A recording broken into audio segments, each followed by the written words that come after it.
pour diminuer la toxicité de la lumière sur la peau. En dépit des risques pour la santé des populations et des écosystèmes, des millions de gens en bonne santé sont poussés à se tartiner avec des hectolitres de crème solaire. En 2009, plus de 86 millions de litres ont été vendus dans le monde. On ne peut pas faire comme si aujourd'hui on ne savait pas plus de choses qu'il y a 30 ans.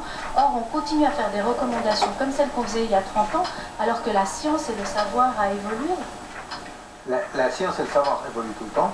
Il n'y a pas suffisamment d'informations en ce moment pour changer ces recommandations.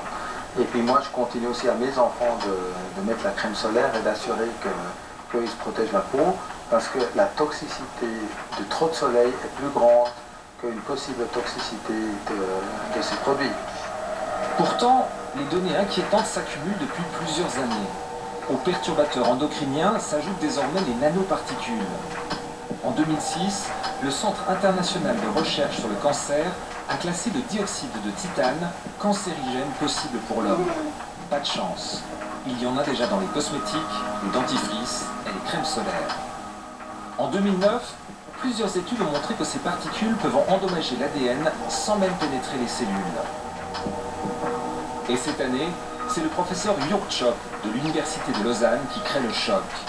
Il confirme, sous forme nano, le dioxyde de titane est aussi dangereux pour les poumons que l'amiante. Avec la mode des crèmes solaires en spray, le risque d'inhaler ces nanoparticules est bien réel. Ces substances, je dis maintenant modernes, qu'on n'a pas eu il y a une centaine d'années, comme les nanoparticules amiantes, notre système de réparation a la peine de s'en débarrasser et on entre dans une phase chronique, c'est-à-dire notre corps essaye de se débarrasser et n'arrive jamais. Ça peut durer une vingtaine d'années par exemple.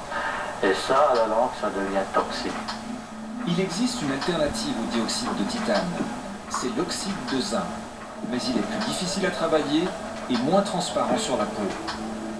L'industrie innove dans le secret de ses laboratoires. Les compositions changent sans cesse. Impossible de faire une liste des produits les plus recommandables. De plus, la loi n'oblige pas de tester les effets cocktails ni la toxicité de ces molécules une fois dégradées par le soleil sur la peau. Comme elles pénètrent l'organisme et qu'elles ont des effets biologiques, la réglementation pour les cosmétiques devrait s'approcher de celle imposée à l'industrie du médicament. Seul moyen de savoir si on n'induit pas plus de maladies qu'on en prévient. Beaucoup d'inconnus et de risques, mais toujours pas de bouclier efficace contre le mélanome. On sait que le soleil est le principal responsable. Il cause la majorité des cas. On ne sait pas ce qui déclenche les autres. Fabienne Piton n'est pas une adepte du bronzage. Elle n'avait aucune raison de se méfier de cette maladie qui a fait irruption dans sa vie il y a 4 ans et demi.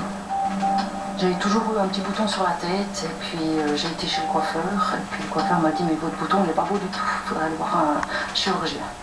Et elle m'a dit tout d'un coup que ça mes bras violets, donc il fallait s'inquiéter. Mais moi je vis toute seule donc personne ne va regarder ce que j'ai sur la tête ou quoi que ce soit. Alors bon, le chirurgien dit non, c'est un tout petit bouton, c'est pas grand chose. Et puis elle m'a retéléphoné quelques jours après que c'était un mélanome, quoi. Donc là j'ai dû retourner au CHUV pour faire une plus grande incision sur la tête. Mais il y a 4 ans et demi, qu'est-ce qui vous a dit le médecin après avoir enlevé le mélanome? Que c'était bon? Oui, une fois que l'intervention était bonne, mais je devais faire des ultrasons du cou tous les 3 à 4 mois. Et c'est là, s'il y avait un ganglion qui augmentait, qui aurait problème. Mais il n'y a jamais rien eu. Et puis après? Alors après, tout d'un coup, au mois de novembre, ils se sont dit qu'il fallait refaire un scanner, parce que ça faisait un petit moment que je n'en avais pas eu. Puis là, quand j'ai été faire le scanner, ils m'ont appelé en me disant qu'il y avait des petites boules dans le foie et dans le poumon. Donc là, j'ai dû faire des biopsies, mais c'est un truc tout à fait normal que j'ai dans le foie. Et là, ils se sont attaqués au poumon, et là, c'est des métastases. Il y a quelques mois encore, il n'y avait plus d'espoir face aux métastases de ce cancer. La mise au point de 2 nouveaux médicaments a tout changé. Le premier va cibler spécifiquement